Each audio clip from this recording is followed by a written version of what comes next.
Good morning, dear friends. Let's do today's daily mitzvah for Sunday, the 33rd day. We are continuing to do the same mitzvah as the past 2 days, learning the mitzvah to give verbal thanksgiving and to verbally express our gratitude to Hashem after a meal, which we know as the benching, the birchas hamazon, the grace after meals.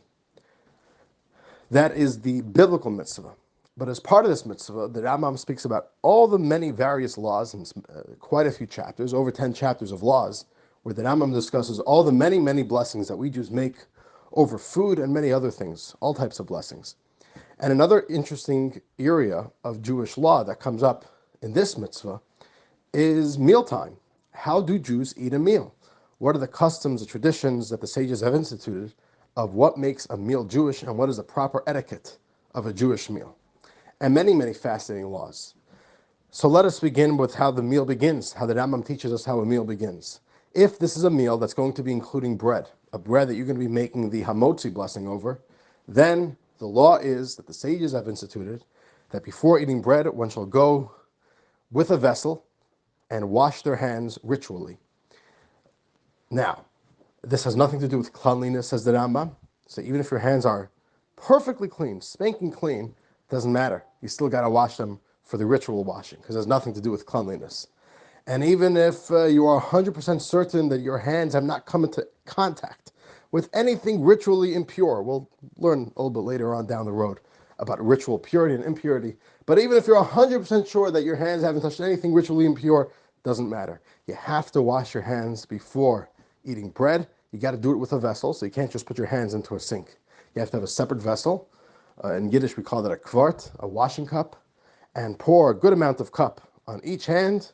The way we do this 3 times on the right hand, 3 times on the left hand, and you dry your hands. Make sure your hands are very dry.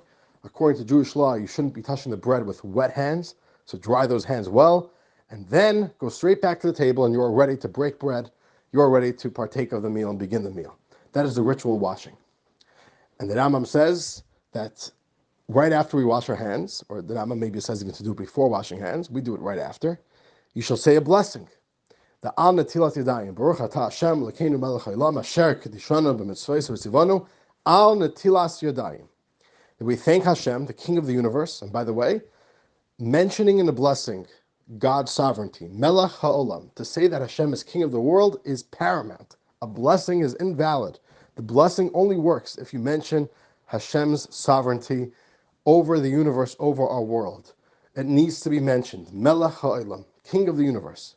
So we say Hashem, King of the universe. We thank Hashem, we bless Hashem, who has commanded us in his mitzvah to wash our hands.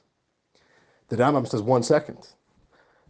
It wasn't God who commanded us this mitzvah. It was the sages. It was only later sages. It is not a biblical mitzvah. You will not find in the Torah itself the mitzvah to wash hands before eating bread. So what's going on over here? How can we say a blessing that we're thanking Hashem? And the Rambam says no, because ultimately it is Hashem's mitzvah. Why? Because the sages indeed commanded us to wash our hands.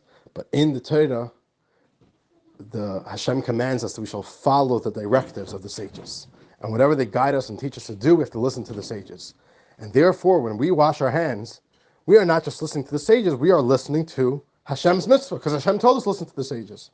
And therefore, we indeed invoke Hashem's name, and we mention Hashem's name as the commander of this mitzvah, even though it is really just or I shouldn't just say just, but it is a rabbinic mitzvah and not a biblical mitzvah. That is today's daily mitzvah. See you all soon for our next installment.